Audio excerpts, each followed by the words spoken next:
Hey guys, welcome back. My name is Dave, and today what we're going to be talking about are mistakes. Now, we've covered focus, attention, concentration, and in particular we spoke about refocusing. But do you know when you need to refocus the most, or when you need the skill the most? It's actually when you make a mistake. Now, we often think it's a lapse in concentration, but when you make a mistake, that's a break in your concentration as well. And in sports, this happens all the time. Examples include jumping off sides in a football game, hitting a ball into the net during tennis, committing an error during baseball, it's literally called an error, and missing a 2-foot putt in golf. All of these are just mental mistakes. You know how to do them, but you force an error.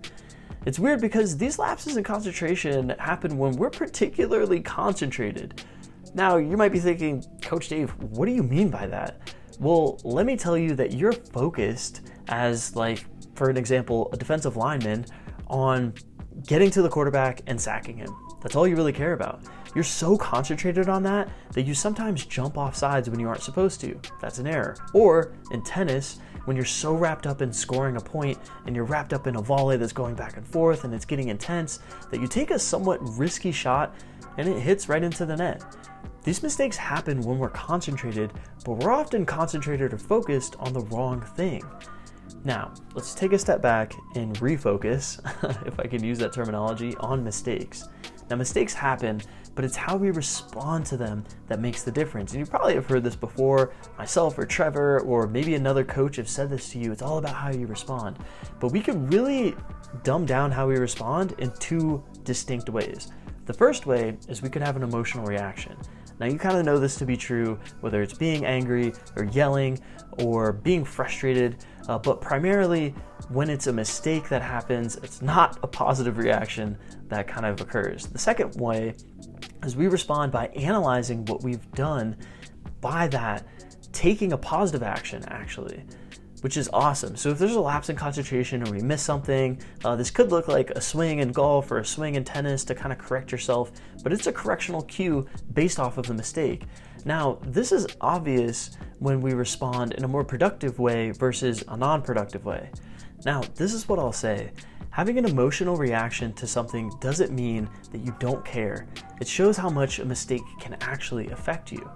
We don't want mistakes to affect us for too long, or else it takes from our sporting performance.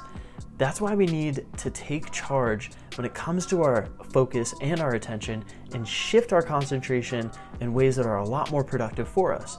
Now, the Navy SEALs had this saying, which is adapt, improvise, and overcome, and that couldn't ring more true when we make a mistake. So let's take a look at our reset routine that we made during our last video and apply it to this video on making a mistake and bouncing back purposely. I want you to outline a couple of mistakes that you would make in a game. Now, these are high frequency mistakes, and I'll give you a second to identify them right now. And also at the end of this video, what you'll have is a worksheet, which will be right below this video, in which you can work through these. Now, let's take a look at this. What did you write down? Take a look at these high frequency mistakes and say them out loud. For me, it might be a false start in track and field coming out of the blocks. Now, what's a mental cue that I might say? I might say, stay focused and wait. And my physical cue is, take a deep breath and just roll my neck back and forth to really just relax myself and refocus in the moment. Try this for yourself after this video. Roll through the 3 situations or the 3 high frequency mistakes, say them out loud, imagine yourself making a mistake, and then roll through your mental cue or your self-talk, and then roll through your physical cue or what you'll do to your body to trigger the relaxation response and refocus on the task at hand. Below this video, you will take a quick, simple refocusing worksheet, just like you did in the last video, and you'll change it to pick the 3 high-frequency mistakes, and you'll roll through them. Do this worksheet for your mental fitness reps. In order to grow your mental muscle, you gotta flex it. So until next time, I will see you during the next video.